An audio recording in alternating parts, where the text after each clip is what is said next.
Hey there friends, thanks for checking in. Today we're looking at a Springfield Armory SA-35. This is a copy of the original Browning High Power. Now the Browning High Power was discontinued in 2018. Now we see manufacturers like Springfield come out with the SA-35. Why is it called the SA-35? Well, the High Power was first named the P-35 SA, Springfield Armory 35. Makes sense. Let's roll through some of the specs and features with this handgun, then we'll compare it to the Browning High Power Mark III. It's a steel frame, 4.7-inch barrel, full-size handgun with 15 round mags. I have a lot to say as to how it compares. It's very, very interesting. It has a thumb safety right there in the same place that the Browning does. A little different hammer. We're going to talk about that. It has a matte blued slide throughout, and it very much mimics the High Power. Black serrated rear sights, pinned in front dot. Single action trigger pull that will operate without the magazine inserted in the pistol, which is a bit different. But the single action trigger is pretty nice. The reset is right there, almost a full position.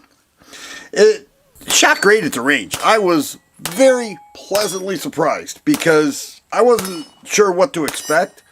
It didn't take long at all. You just sink that dot into those serrated black rear sights and it was very accurate, and I was happy with it and it felt great. So how does this differ from a Browning High Power Mark III? This, by the way, was discontinued in early of 2018, and this was released in early of 2022. So that's how it all worked out with the timelines. Discontinued, and at one time this was selling for $1,200. It's gone up in price since they discontinued it, believe it or not.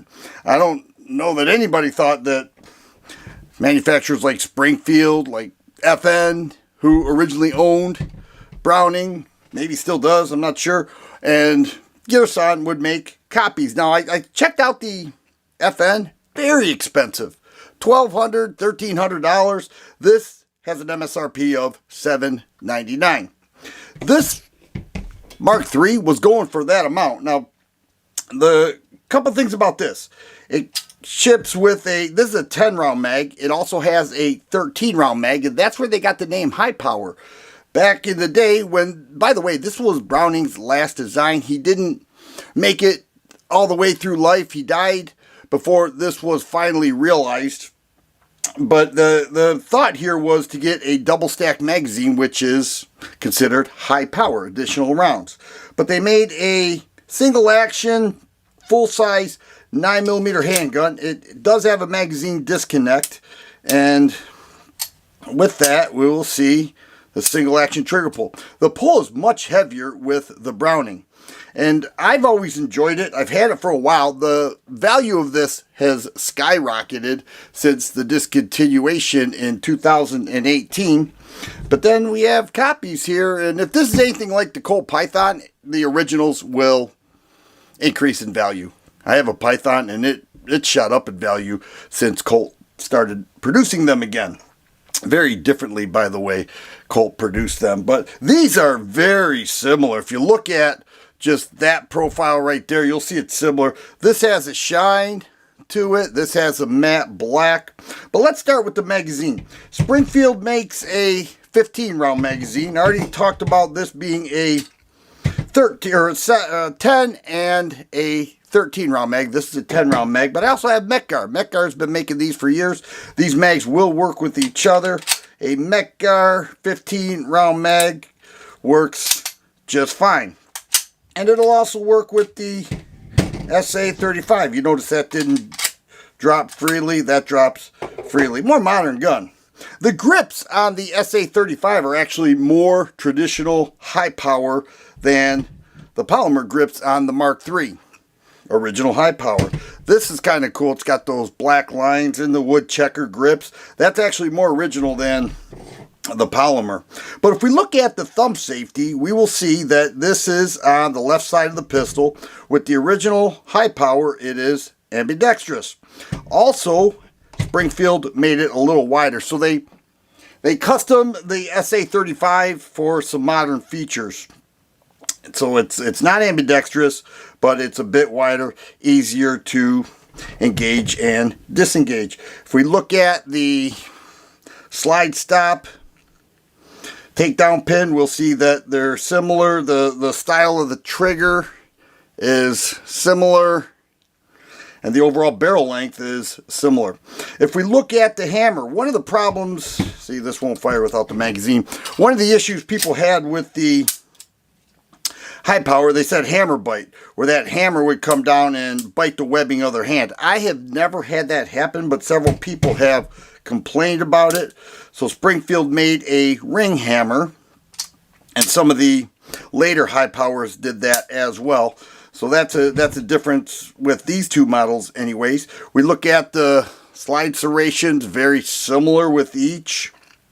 We'll look at the business end, a little different there. We can see the Springfield here has that outer casing with the, well, they both do. Springfield's a little more pronounced. And then the sights are different. Here we have lines with the Browning and a front square. And with the Springfield, we have serrated black with a front dot. All right. The price is very different, but the most noticeable difference is this single action trigger. I'll go ahead and put the mag back in. Where's the, okay, it's in. The single action trigger is very heavy. There are aftermarket parts to lighten up the trigger. A lot of people complained about that, but the trigger is very heavy. It's close to 9 pounds, if you would believe that. The Springfield trigger, and I don't need a mag in there, is closer to 5.5 pounds. A couple times I measured it at 5.25 pounds, reset almost a full position. No over travel.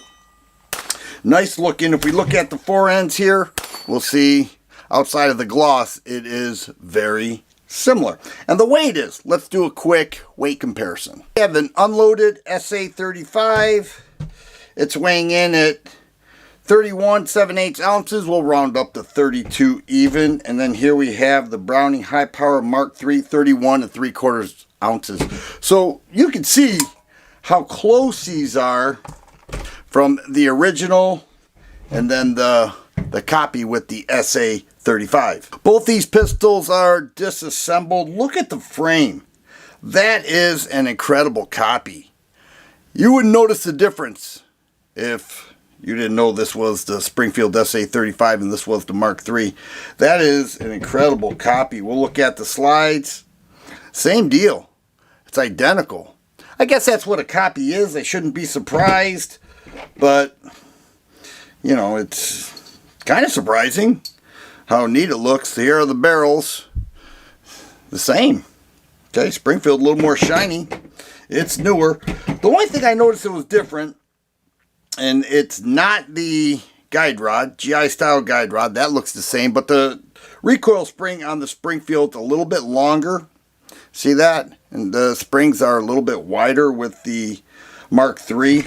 And then the takedown lever slide stop is pretty identical with each other. So there is the review of the SA-35 as well as the comparison with the Browning High Power Mark III. I expected them to shoot similarly, but the heavier trigger with the Mark III wasn't as accurate for me as the lighter trigger, 5.25 pounds with the SA-35. This, the last time I had it out at the range, I had some ejection issues. I was a bit concerned, but it fed, fired, and ejected everything just fine. So I was happy about that. No issue with the handgun. Must have been an ammo issue the last time I was out with it. But this really worked well, and I'm very much pleased with it. I think they did a great job with the copy, and I look forward to more rounds and even comparisons. Maybe I'll do a range comparison with these two. I think that would be pretty cool. But I certainly enjoyed this. I hope you did too. If you like videos like this, please subscribe and share. I always appreciate the thumbs up button. Thanks for watching, and you guys be safe.